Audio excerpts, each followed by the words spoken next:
My special guest has not held public office yet, but she has been quite active in our local social and political scene for 20 years. I asked her to send me her resume to prepare for today's show. It is one of the most impressive resumes that I've had an opportunity to read. She has a BA in economics and education, a BA in psychology and sociology, along with a master's of social work. She has worked with or for agencies like the House of Friendship, the Working Center, the Kitchener Downtown Community Health Center, and Family and Children's Services. She has numerous community involvements. She was president of the Pakistan-Canada Association. She was chair and currently executive director of the Coalition of Muslim Women of KW. She has been nominated for and received many local awards and recognitions honoring her community work. By every measure, work, education, community engagement, she is eminently qualified and experienced to be an exceptional public representative working on behalf of the people of Waterloo Region. And I hope she gets that chance someday soon. I'm pleased to welcome to the Old Grey Mares podcast, Fauzia Mazhar. Hi, Fauzia. Hi, Rob. How are you? Good. How are you keeping? Very good. So, Fauzia, I'm very happy to have you here today because, I started the Old Grey Mares podcast. I thought, I'm going to talk to retired politicians, et cetera, et cetera. And they're all good, interesting stories. But, I soon became aware and have been somewhat aware that there are a lot of people in our community who are not elected, but who are making great contributions to the fabric of our community, to the growth of our community, and helping a lot of people along the way. I did a show early on with Joe Mancini from the Working Center, which I know you know Joe well, and his wife, and the great work that they as a team have done in our community. And I thought, okay, I sort of got to know you, not a whole lot, because we don't have a lot of interaction. We met during the last municipal election campaigns. I think at Mike Strathy's house, maybe. So great memory. Yeah, so I remember seeing you there and having a chat and stuff. And of course, I've watched and observed because I'm always a keen observer of what's going on in our local community. So I'm very pleased to have you here today. And I thought it would be fun to chat about your story. Sort of, meandering along from when you got here to all the different things you did, because I think it is a good story with a lot of good lessons for people to understand that you don't have to be an elected official to make a significant contribution. And in fact, you can make a contribution that is even greater than someone who is elected in a lot of senses. And so that's what I thought was really good about having you here. So thank you for being here today. Well, you're welcome. I'm glad to be here. Let's see if I can meet your expectations. Yeah, we'll see where it goes. I have no doubt you will. So it's interesting because, I'm very waspy in appearance and everything else and all of that. But, I'm first generation Canadian myself. My parents came to Canada, dad from Germany in 1950, mom from Italy in 52. So, and they met in Kitchener. That's where they got married. And so I was born in 62 in Kitchener. So I'm very much a, Waterloo Region boy. Didn't really experience too much difficulty. It was sort of like almost like the middle class. My parents worked in the factories and provided, for their family. They did well, provided. So we were not without. But your experiences, you came to Canada from Pakistan in, was it 2000? Mm-hmm. And at the time you were with your family, I mean, your husband, children. Tell me about that experience coming here. So I think the biggest difference between your story and my story would be how immigration changed by the time our families started to arrive here. So immigration process changed, and it has started to pay more attention towards skilled immigration. So people before, it was more family reunification, and then it changed to the skilled immigration. So basically what started to happen is that now Canada would started to accept more educated, like immigrants with more educational credentials, and Right. also those who are able to bring funds here, and who can actually be responsible for their own settlement as much as possible. So we became part of that wave, and quite a few of us actually arrived during that time. So when my family arrived here in 2000, we came in a skilled immigrant category where we were required to bring enough funds for the first 6 months, and also like in general, like, more funds and stuff like that. So yeah, it was an interesting, it has always been an interesting conversation in terms of what we expected from Right. our experience in Canada, because we invested a lot in terms of time and in terms of, dollars to be able to immigrate to Canada. Well, let So me I, just say, so you had an economics, you had a BA in economics and education from Pakistan. yeah. So when you arrived, and but your husband, what was his background? My husband worked for public security or the police force before he came to Canada in Bahrain. We Okay. were in, we were in Middle East for a very long time. And how many children did you come here with as well? 4. Four. So I mean, it just It's blows a my magic mind. number in Pakistan, or Is at it least it used to be. At least it used to be. 4 children? 4 children in urban families. A lot of people wanted to have 2 girls and 2 boys. Is that what you had? 2 girls and 2 boys? No, no, I have 2 girls and a boy, and then a girl again. But yes, I had 3 girls, and I said, okay, that's pushing my luck, so I stopped at 3 girls. But uh, let's just before we talk about you coming here, tell me about because you have an interesting story about political life in your family when you're in Pakistan. Tell us about that. well, I was born in a family where not only just my parents, but also other family members were quite active in politics. My dad, especially, my dad actually migrated from India to Pakistan after the partition that happened in 1947. So his Uh, family in India as well continued to be part of the politics there. But when he came to Pakistan, he was he's a migrant, right? Like he didn't know a lot of people, so he right, became almost the first few people who who laid the foundation for a very active political party that was in India mostly at the time, in the province and the city that we lived in.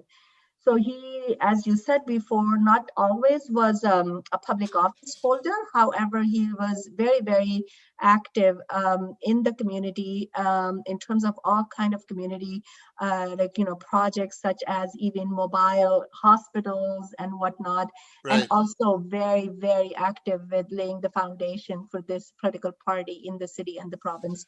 And And you said he rose to become at one point he was a federal yeah. minister. Yeah, yeah. So he started to participate in political like elections in 1970. That was the first time he ran for member of national parliament or national assembly. It's called National Assembly in Pakistan, and he didn't win it, but he was very, very close to winning.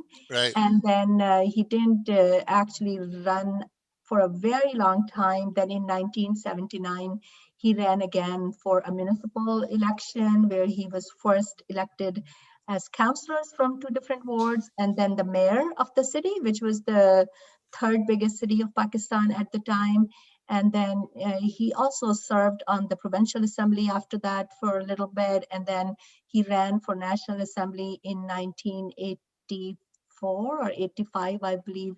He won the elections, and then wow. he served in the federal cabinet for a little bit as well during that time. So how did that influence you as a young girl growing up, and were you immersed in that? Were you helping it? Were you part of that?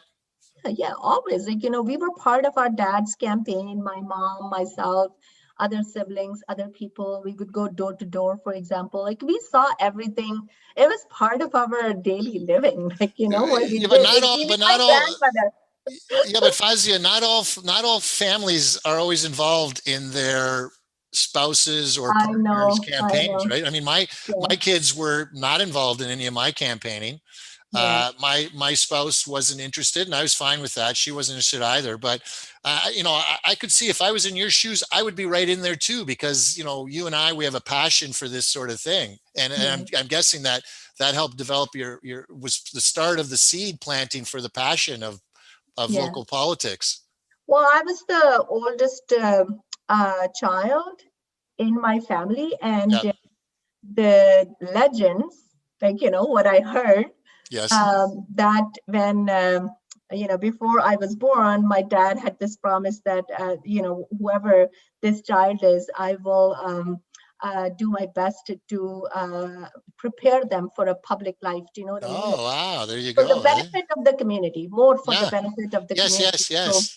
so maybe that's the reason, but also because I saw my mother as very involved too. And as the oldest child, and they were Yeah. very invested in me, helping me prepare for, like debates and public speaking from a very young age and whatnot. So I was Yeah. close to them as well. But actually, the four siblings who were older at the time in 1983, especially, we all participated in my dad's campaign, and my mom sometimes actually almost ran his campaign. Okay. So, but let me ask you then. So, how old were you when you came to Canada? I think I was in my mid 30s. So, So while you were in Pakistan, had you considered running for any public office yourself? that's the other story. I left Pakistan very early when I was up in my early 20s to Uh, live with my husband in Middle East, in Oh, okay. Bahrain. Okay. So, the interesting thing is I was never able to vote myself until I came to Canada. So the first time I voted in my life was when I was here in Canada. Because that was the law in. In Bahrain, there weren't any elections, number one. And number two, even if there were, we would have not been allowed to because we were Yeah. foreign workers there. We weren't citizens. And what was the law in Pakistan when you were there? Pakistan is 18 years or older. Okay. Yeah, so anyone. But the thing is, your elections must fall during that time too, right? So I was there, but there weren't Yeah. any elections when I was there. Yeah. Yeah. Yeah. Yeah. Yeah. Yeah, I kind of lost that. So just tell me, I'm always curious about the decision to move like from one country to another. It's already a big decision for you, I guess, to go from Pakistan to Bahrain. Now you're deciding to come to Canada. Was that your first choice, or were there some other options that you were considering at the time? Sometimes we talk about this in our family. My parents were born in India and they migrated to Pakistan. Yes. Then my husband and I were born in Pakistan, and then we kind of went to Bahrain. It was not permanent migration, but semi-permanent, Yeah. and our children were born there. And then we came to Canada, and now our grandchildren are born in North America. So Yes. we have three grandchildren now. So four Oh, generations, congratulations. four different Yeah. countries, part of the world. When we were thinking about moving to Canada, actually no, we weren't thinking about any other place. It's interesting. It was my brother who came here first, and he also sponsored my parents and two younger sisters Right. who at the time, and he just loved being here, so he convinced us to apply. Oh, so you weren't even thinking about going anywhere else. No, we were kind of, so the way it worked in Bahrain, because we were foreign workers, our children would not have the educational, post-secondary educational opportunities in Uh, Bahrain. right. So families like us had to make a choice when we Yeah. reached at that point. You either go back to your country of origin, or you send your children back, or you send your children back to Australia, Canada, US, anywhere. And like whatever option we would have taken, it would have splitted the family, right? Right. So this was a good option, not only for us, but for a lot of other families that we actually moved together as a family. Yeah, and that's interesting because we hear that just kind of triggered something in my mind when you hear about the discussion about foreign students and how large of a contingent the foreign student population is here. So it's like sending your children somewhere to obtain an education, and then they're either staying in that country or coming back. Mhm. Yeah, it's interesting. So the decision. So what is it? Because of the children, that was the big trigger for Well, we you. were just thinking, my older daughters already were in grade 10, grade 9, like they had to start at high school, and Yeah, we wanted them to start, like we knew that they'll be starting university very soon. sure, So sure. it was a crucial time. And also, like, my husband and I, it's not uncommon for families like us for husband to work outside of the country, and then family, like, mother and Yeah. children live in the country. But we decided to stay together, whether, whatever it was. And when the Gulf War, we were in Bahrain for the first Gulf War, and Bahrain was the US naval headquarters, right? Okay. So it was all like, you couldn't, like, I kind of experienced the war, not that much, but somewhat. And at that time, a lot of families decided to send women and children back to their countries of origin, and only males stay behind, right? Men Uh, stayed behind. But our family, we just stayed together. We were thinking about that, but then eventually we just decided to stay together, just like, it's okay, whatever happens to the yeah, family. because you would have seen a lot of symbols of war if that's the base. So that would have been quite the interesting. It was more than that. Like, we had all the, what is it called? Like, the missiles came Yeah, to Bahrain. yeah, yeah. We had, what was that? Like the sirens when you hear, right? Like, you just have to board yourself in. We had gas masks and stuff like that, because Oh wow, oh yeah, it was like a real, like, that's and I scary. had, and my son was born just a few days before. My third child was born just a few days before, the war broke out. Oh wow. Yeah. Wow, wow. So it's interesting when you talk about your brother sort of being the impetus or the funnel that brought everyone over. Because in my mom's situation, she was the fifth girl of five girls. So her name, it was Quinta, which is like fifth in Italian. And so my oldest aunt and her husband had come to Woodstock, Ontario, and that's where everybody sort of funneled in, and then some of them came to Kitchener, sort of thing. So there's always that anchor that brings everybody Yeah. with them. Yeah. So you come to Canada. Was Kitchener your first stop? Well, that's the other interesting story. So my side of family was in GTA. At the Okay. time, mostly in Brampton. Yes. But my husband's side of family, he had a brother in the United States who also had kind of like some Canadian roots. He had some problems with the immigration for his wife and his older children, so he bought a business here. And actually, he settled his family initially in Kitchener-Waterloo, and Okay. he loved it. He loved the place. Yeah. So he was like, when you come here, you want to be in Kitchener-Waterloo, not in GTA. It's Okay. seriously like, he said, there are two universities here. Your Yeah. children are ready to go to university. There's a college, and it's such a nice place. Blah, like, everything that you can think about. So what he did is, before we came, he bought business here, a gift and souvenir store in downtown Kitchener, Yeah. which he thought that we can purchase, and then we can have that as our first, kind of Well, bread and butter so what was he place. going to do? He was going to do something different. Yeah, he already had business in US. He had been a US citizen for a very long time. Oh, okay. Yeah, yeah. So he didn't need to do this. And they also rented an apartment for us to come. But the funny thing that I want to share is that he didn't want to allow us to stay in GTA, because, again, the myth is that when immigrants arrive, wherever they like stay first, they'll Oh, just decide to stay there. oh, he didn't want you So to fall in love with some place and stay yes, there. yeah. So he showed up at the airport. He picked us up from the airport, and we just stayed overnight at my brother's place. And the very next day, early morning, he brought us to Four in the Kitchener-Waterloo. morning. Get in the car. Let's go. It's like, let's go.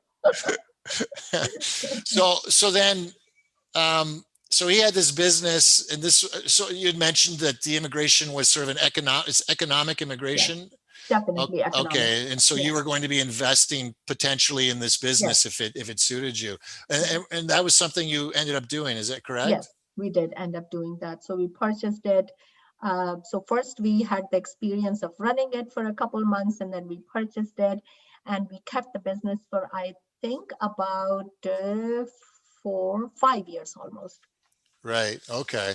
Uh, and how did you find that operating the business in downtown Kitchener generally? This would have been like 2000 or 2000, 2005 or six? Yeah, 2000 to 2005. It was good. Mostly we were serving the customers, or the customers who came to Four Points Sheraton. It was inside Four Points Sheraton. Okay. People from the Yes. street can also come in, but most of our customers were actually the hotel, like people who were staying there, or the staff. There was another interesting thing that I didn't think about before.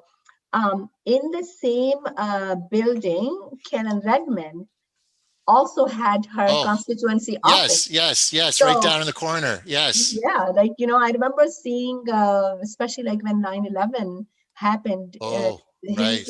his constituency.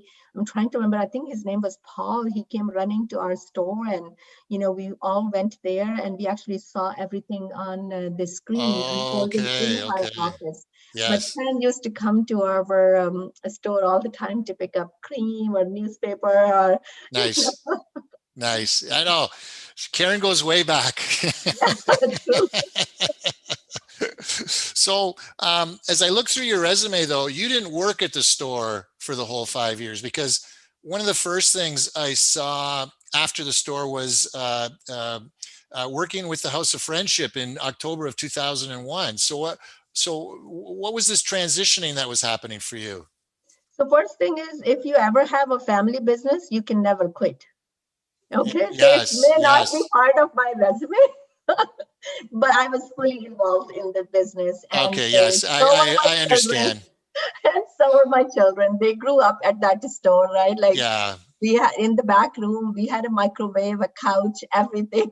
I understand, because the store hours are like, it's like, is it seven? Was it 7 days a week?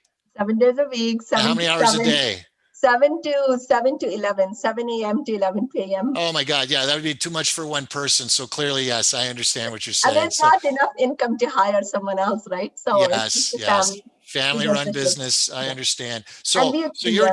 you're doing multiple things. Plus, you're raising a family. I mean, there's like many jobs going on at the same time. So how Yeah. did you come to then, with the store, taking care of your kids, moving to a new community, and like within about a year or so, you take on this position with the House of Friendship? I don't know. It just happened naturally. I needed to find work to do things for myself too, not just the family business. And family business didn't even have enough income as well, Right. honestly speaking, right? Like, it didn't have enough income.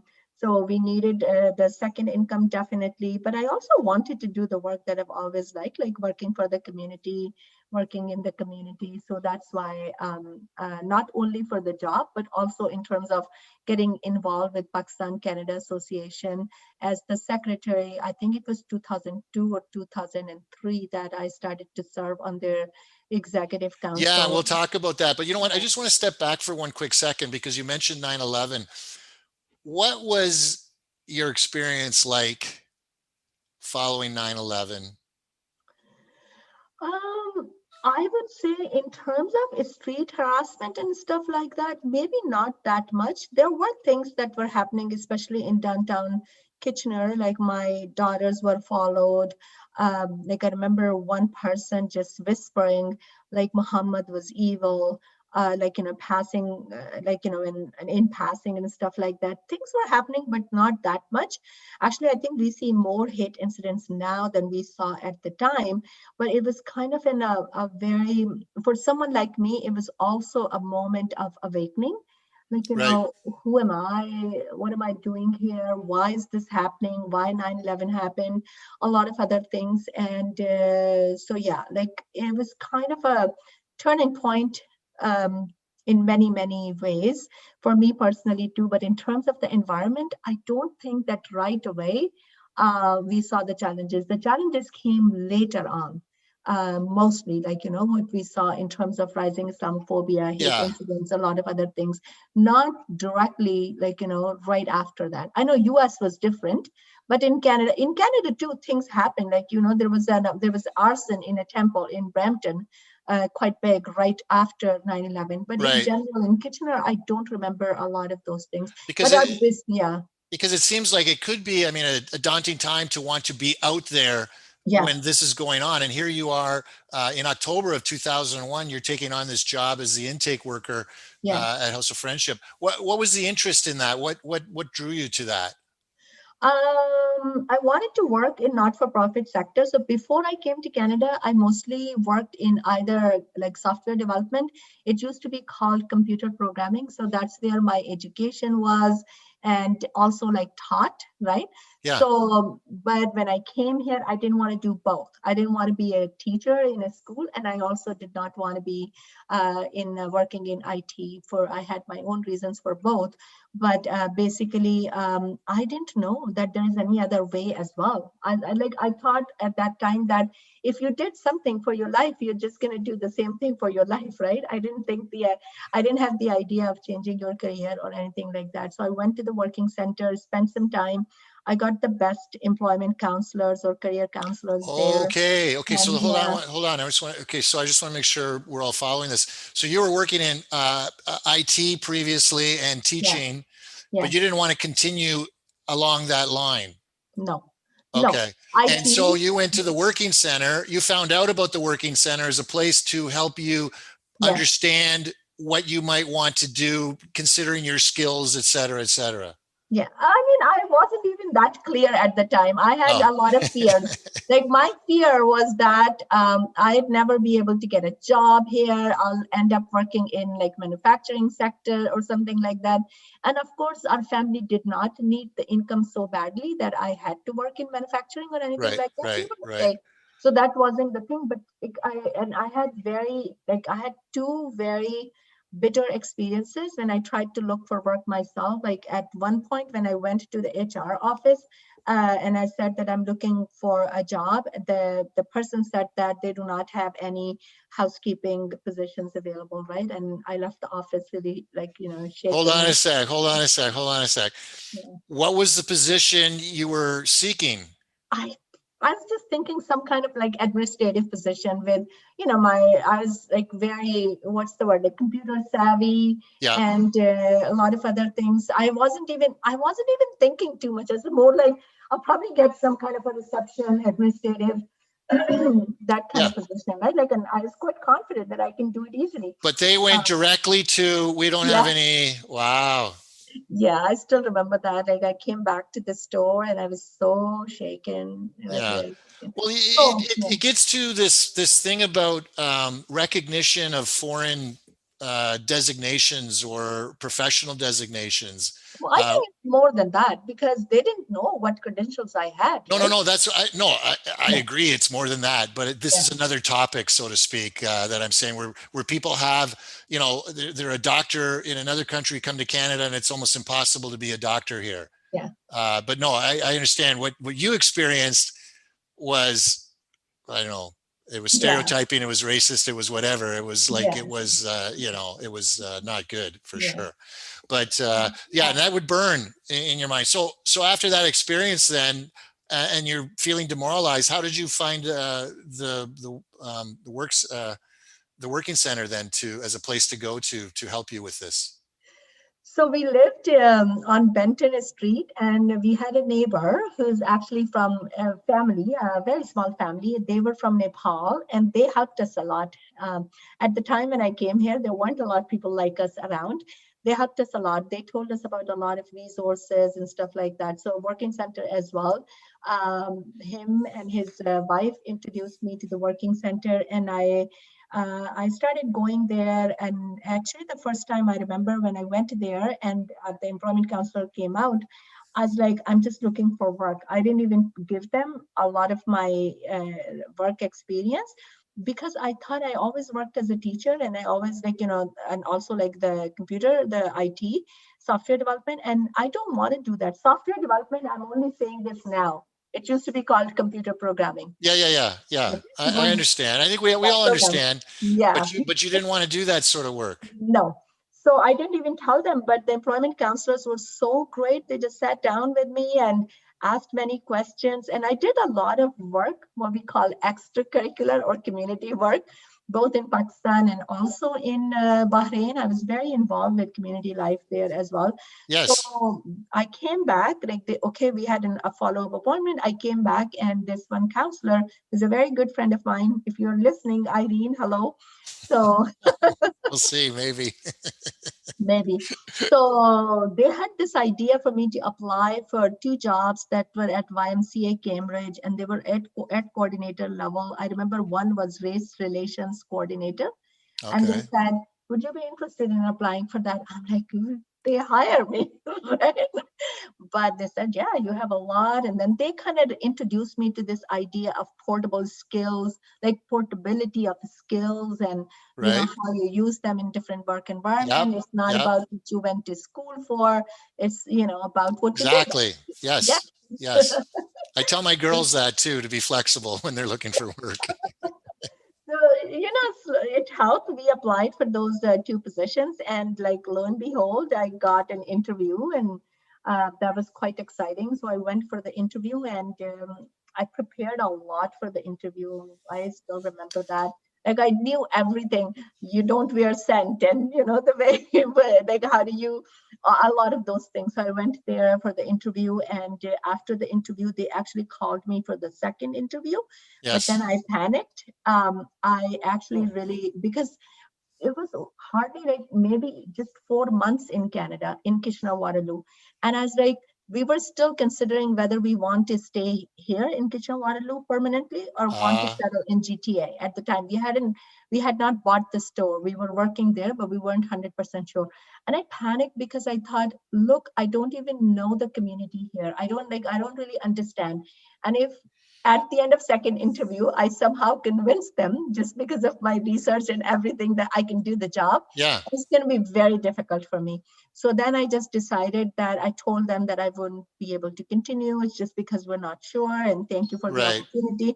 But then I decided not to look for work at the time. And I told my employment counselor that I want to volunteer. I just want to learn about the community. And they're happy with that decision as well. Sure. I had the luxury to take this decision too. Like, my family Yeah. didn't need me to put food on the table, right? No. And you wanted to make sure that if you're going to make a commitment to this community, that you're Right. comfortable with this community. It's more than like how things work, like how people interact with each other. Right. And if I start sharing the jokes that I have for my first few months in Canada, although I spoke English and spoke English quite well, but all of the cultural differences, especially the pop culture and things like that, like, you can have the whole podcast on that. So I'm not going to go over there. So But I you were working, your business was downtown and you were living yeah, downtown, right? yeah. I was learning. How did you find the downtown at that time? We were okay. We didn't really have a lot of problems. My daughters went to Cameron Heights at the Right. time, and my younger children went to Sudbury first, and Yes. then King Edward afterwards. When we moved the house, they went to King Edward. We were still in downtown. We lived in downtown until we bought our own house. That is 2 years Okay. in downtown. So let me ask you, you got involved, and I noticed in your resume when you were in Bahrain, you note here you were program coordinator with the Pakistan Club in Bahrain, and you got involved with the Pakistan Canada Association, Waterloo Wellington counties. Was that early on when you got here? Because I know eventually you became president in 2005, but obviously you had to be involved for a while before, I'm presuming, before you became president right away. Yeah, very early on. Actually, this is another funny story that on King Street, there is a dollar store, and the dollar store is still there. So I used to go to that dollar store, and then one day I found people, like, there were people there, they're talking to each other, and I didn't really know their nationality or anything. They looked South Asian, that's all. And I left the store after whatever I needed. So the woman actually followed me on the street. Like, she's after me. She's like, hello, like, hello in our language. Hello, hello. Like, I'm Yeah. also from Pakistan. So that's Ah, how we got to know each other. That was our first family friend who were originally from Pakistan in oh, Kitchener, nice. Waterloo, and we were still very good friends. Anyway, so this woman's husband had a friend who was very involved with Pakistan Canada Association. So once we became friends, he probably shared information about me with his friend who was very involved with PCA, and then all of a sudden they reached out to me and they asked me if I could join their executive council as the secretary. And I Yes, think it was like less than 2 years in Kitchener Waterloo or Canada. right. Yeah, And was that something you had thought about getting together? And it's just coincidence that they happened to be there, or that just sort of came just out of the happened. blue? I didn't even know what Pakistan Canada Association was until that point. Right. And what were some of the things that the association would do? I think you mentioned all candidates debates and that sort of thing. That's later when I became the president. At the Ah, time, okay. yeah, at the time there, it's actually called Pakistan Canada Association Waterloo Wellington counties, and the Yes. focus was social activities. So they would do, for example, Eid dinners, Pakistan Day dinner. Do you know what I mean? Like just bringing together the family at events, avenues like Hespler Memorial Arena. There were a lot of events happening there, mostly. Right. Okay. So let's talk about your residences because you have an interesting story about an apartment. Yeah. Your podcast is going to be very long. We'll do two. We'll do this one and then we'll do another one another time. Okay. For the apartment, so what happened when we arrived here, I told you earlier that my brother-in-law had rented an apartment, right? So that apartment only has one bedroom and a big lounge, and we were a family of six. So we Yeah. couldn't even bring a couple of our children actually stayed in Brampton with my brother for some time. And anyway, we were trying to find a suitable place for us to live, but we couldn't. And we had a lot of problem. We were going on foot in downtown, but also trying other places, but we couldn't succeed. So there was this very nice building in downtown, which, like, I loved, and I wanted to rent there. And I saw that their ad was in the paper every single day for vacancies. So Right. I like continued to try. I would call them from time to time, like, I'm looking for an apartment. There was an ad, and I would be told that there's no vacancy. There's no vacancy. And sometimes I actually went there, as I said, on foot, and I was ringing the bell and talking to the superintendent too. So this one day I did the same thing. I went, and I was very, very, very frustrated by then. Like that day, I was very frustrated. So I buzzed and I talked to the superintendent, and the superintendent said the same thing, that we don't have any vacancy. And I said, okay, if you don't have any vacancy, do you have a wait list? And she Right. said, no, we don't Oh, have any wait list. I said, okay, then you should start it from today, because I've contacted you before and I'm sure that there were vacancies, right? And if you don't have a wait list, you can't keep me there. But I really want to be able to rent over here. I yeah. just said, start the wait list from today. And she said something like, I can't. And I was like, why? Something I don't remember. It was just so funny because it was a stat holiday or something like that. But the way she said it was so funny that I can't. I was like, why? And then it was like, it's a sad holiday or something like that, or well, maybe a Saturday. I said, okay, start it from Monday. And she said, oh, okay, so take my information. And she said, I can't. And then she mentioned like something like that. It's a holiday. I said, okay, no problem. I'll come back on Monday and I'll bring my, or Monday or whatever it was, I'll bring my information. So then, but I came home, I was still very, very frustrated. I'm actually using the wrong word. I should say I was very angry. I was like really, very, very angry. I was like, Yes. this is enough.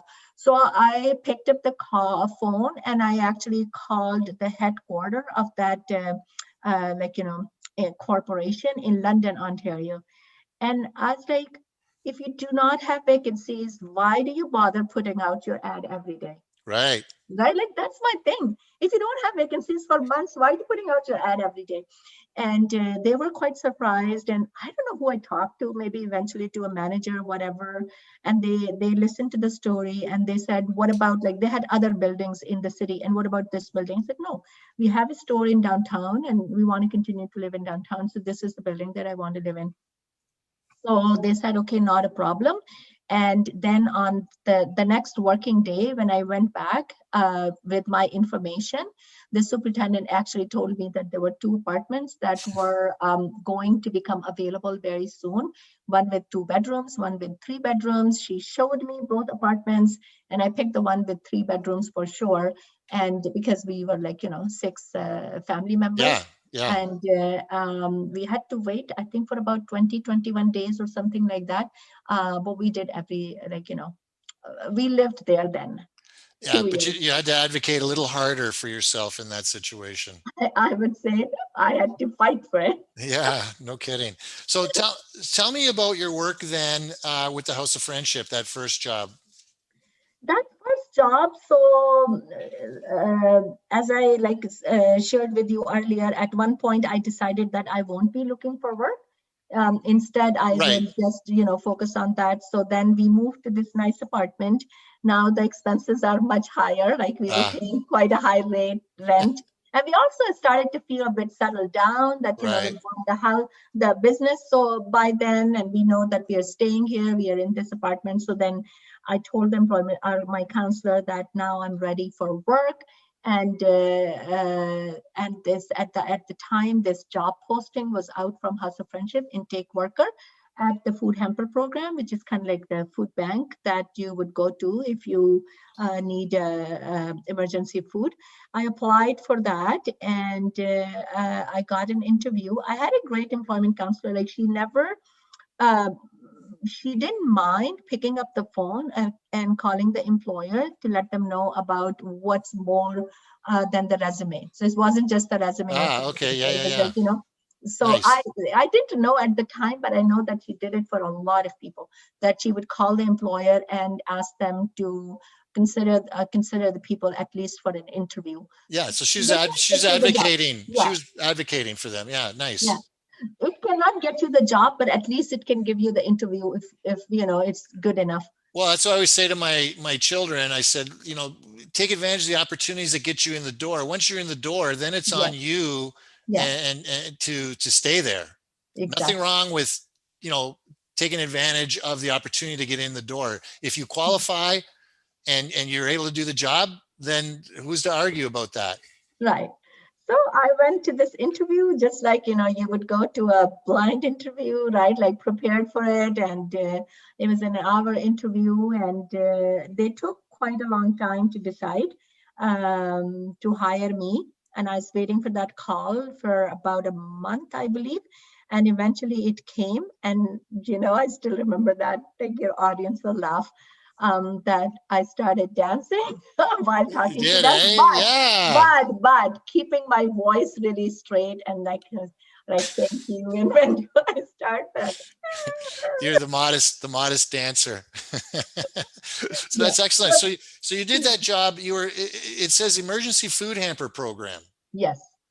So you were helping people in the community with Intake. Yes. intake. Yes. Yeah. Yes. Okay. Yes. I mean, So so you're seeing the community from a different perspective than a lot of other right. people see. Oh, you didn't even ask this question ever before. Like that's where I started to learn about what poverty looks like in affluent countries and communities like Canada and Waterloo Right. region.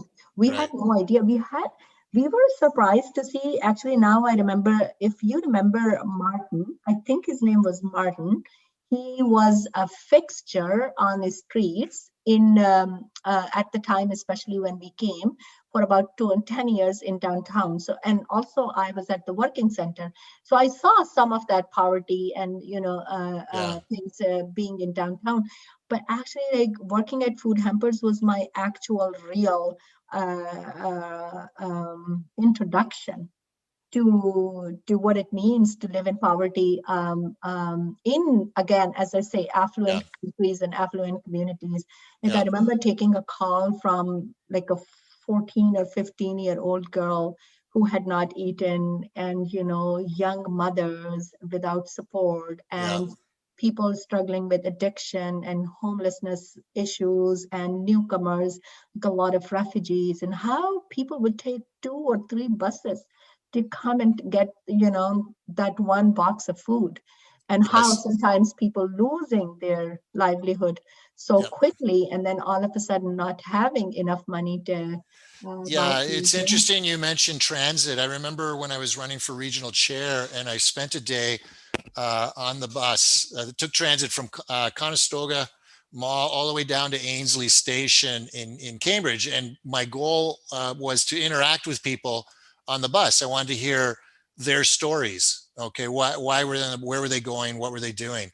And I took, some pictures and what have you, but it is a kaleidoscope of the community. It's Yes, multicultural. It is people who are at the lower socioeconomic end of the system, using the bus to get to work, to get to for volunteer, to get to school, taking 2 or 3 buses to go visit family somewhere else. mhm, Yeah, you start to see you see a different world, that people driving by in a car, yeah, expensive car, going somewhere, they don't see what's going on in the community. So you're getting this at the grassroots level in your yeah. job. Yes, it was such an eye opener for me, honestly. And I worked with the best people too. Like, people there really believed in the job that they were doing. Like, I remember my boss at the time, I call him brother.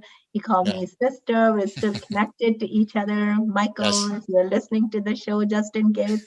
But like, him showing up in these pants and saying that, hey, like, my pants cost like, 25 cents pants and 25 cents shirt, right? Like, so Right. that people who come to get the services can, like, you can feel that you're in the, like, you're not intimidated by people in the facility when you Yeah. come to support, right? And like, one time I remember this joke that once a month we used to close down the office and just have our staff meeting, staff development day. And one time we were thinking, okay, what should we do? And I said, okay, let's all come and, like, dressed up. And one of my coworkers said, like, you come every day. No fair, Fazia. You come that way every day. Well, I come from a different background, right? Like, I it, know. I it know. wasn't that I was dressing up a lot, but still, like, Yes. Yes. um, Yes. so It was said. anyway, It was said with love. yeah. Oh So yeah, I had best, like, I yeah. loved working with them. There was like all kind of humor, and it was beautiful. Well, the House of Friendship, is there a connection with the Working Center? I don't know all the inner workings of these different organizations. Quite old. Old means not in that sense. What should we say?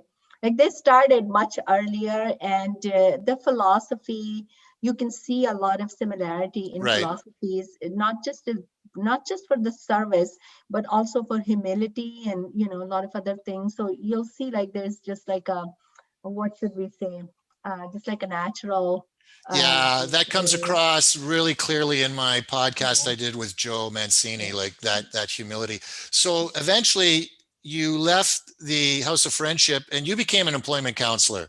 So apparently, I worked so hard on my own job search that my Yeah. employment counselor thought that I could help other people find job as well.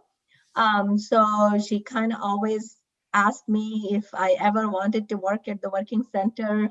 And at one point, when I was at the Food Helpers program, I told her that, yeah, I think I'm ready for the change. And she arranged an interview with Stephanie, and I came in. And this is, I think, the only job that I didn't apply for. Actually, no, there were 2 jobs that I didn't apply for. But this was the first one that I didn't apply for. So I had an interview with Stephanie, and I still remember that I signed the contract, which was like 2 sentences on her notebook. That's what We the don't working we don't center, need to right? we don't need to complicate it. A handshake is good enough too. Handshake is good enough, right? So yeah, that was a, yeah, great time.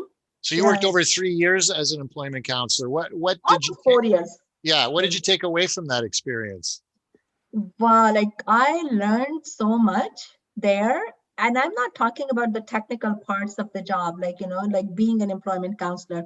It's more about being a human being, being a person, being a citizen, like, a lot of things. And the friends that I made at the working center, they're like lifetime friends. Like, we have this group that we call Working Center Alumni. And Alumni. Yeah, you told me about this alumni yeah, group. Yes. yeah, and we still, like, we come together to do different things, sometimes only social in nature, but a lot of time to do something, some kind of support, Well, help, give or me. You told me. Give me an example. As you gave me an example of of one thing that you did as a group to help out. It was assistance in another country. yeah, more recently, there was a woman who reached out, or actually one of the senior members of this Working Center alumni group. She doesn't work at the working center anymore, but continue to mentor people, a lot of people, especially who are newcomer to Canada. So she's mentoring this woman who is looking for work and stuff like that, but also she knew of someone in her friend circle in her country of origin, a young woman, very smart, who needed a surgery, but for that surgery there were not enough funds. So basically, she reached out to our friend at the Working Center Alumni Group, who right away reached out to others in her circle, and we got connected. And within a few weeks, we were able to raise the funds, enough funds, actually more than enough funds for this young woman to have surgery. The surgery was done very, very quickly, and now she's able to stand tall. Like, it was her spinal Wow, cord that the problem was. that's So this is excellent. just a small example. We came together Yeah. to for an event that was called Girl Rising in a few years ago. We planned it together, and we offered it at Kitchener Public Library. We do these kind of things, and it's kind of like we're supporting each other in all of these community building projects as Yes. well. Yes. And Yeah, I think it gets to. It's almost like it's like you don't have to do big things to have a big effect, yeah, right? It's yeah, just do something, yeah, and it can move, yeah, or it could straighten people up, right? In the definitely. situation. And it's just not about one person. It's about all of the collaboration that happened in the process, right? Yeah. It's also about learning new things. So the woman who initially reached out, actually, she was the one who planned and ran the fundraising campaign. So she learned a lot of skills along the way in Right. terms of how to run a fundraising campaign and convince other people. She's feeling like confident at the end. Do you know what I mean? Like, it's just not one Yeah. thing. Yeah. And that's like the philosophy of the working center, Right. which and you're all like the Yeah. disciples of the working center, Yeah, the exactly. apostles of Meaningful the work. working center. Yeah. Because you all do. And you mentioned one of your mentors, which I found really interesting, is Sarah Marsh. Yes. So that There are that many people from the working center that have become part of my life. Sarmash, yes, definitely. Uh, she was working as an employment counselor already when I joined the working center, and she's there always for me whenever I had any question, anything like that. It was all new for me, and yes. and she's just there. And like, I remember one thing especially, that there was something that I was struggling with, and I don't exactly remember what it was, but I was feeling like, I needed to know more or something like that. She just stood up, she went to Stephanie's office directly, and kind of like telling her that what I needed, like, what Stephanie needed to provide me. And like right away, she didn't even listen. Like, I don't know. Like, I just remember that, like, how quickly she took And got it action done. and got it done. And she's very kind and very, very kind, very smart, and very genuine. One thing I wanted to ask you about, I was just looking at my notes here, and when you were working with the emergency food hamper program, I had something down here about culturally appropriate food. Mhm. Was that during that time that Mhm. you developed that? Why don't you tell us what that was about? So when I started working at the Food Hampers program, there was a sizable, like, uh, clientele, clientele, if I can say that, Sure. Yep. Clientele. I think that's a good way of putting it. that came in with especially like, racialized people, people of Muslim faith, where, just like Jewish people, there were restrictions on what kind of food they could eat, what kind of food they couldn't eat. But also on top of that, a lot of people who were new to Canada were not really like, uh, um, they didn't really know canned food or frozen food and stuff Right. like that. They would Right. rather make their food from scratch. So they would rather have rice and, grains and flour and, that kind of stuff than canned beans and that. So I saw a lot of people actually going through their hampers and putting more than half of the food back in the window because they didn't know, and they probably didn't also want to use. And then there was a shortage always of the meat, especially meat that people of Muslim faith can consume. There were refugees who were coming in, and they would a lot of time they would refuse the meat, and there was a worry that they're not getting the protein that they need. Right. Even Right. the beans, most of the time, were pork and beans, right? Like a lot of time people, when they Right. donate, Yeah. Just automatically. Right. yeah, You don't think of sometimes we're not understand or realizing what's going on. Right. yeah. But it's because like as a donor, you would donate what you eat. Yeah. If you're not Exactly. familiar with the other like food, how would you Yeah. do that? So My basically, donation reflects me. yes.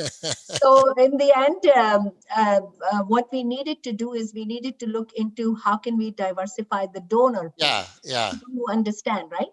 Yeah. There are other things as well, but especially this one. Meat was another thing. So they would keep every whatever fish that they could take, they would not give it away to other people. And sometimes I feel bad because there were other patrons who would ask for fish, and they'd Right. be told that we're keeping the fish only for people who are not able to have other kind of meat, like, for their protein. Yeah. I Yeah. felt bad for that. Anyway, so what happened, it's just I started to think about it. I started to think about how can I engage the Muslim community here as donors to the Food Hampers program. So I started to organize some meetings with Muslim community. Michael Parkinson, who was the coordinator, was very helpful.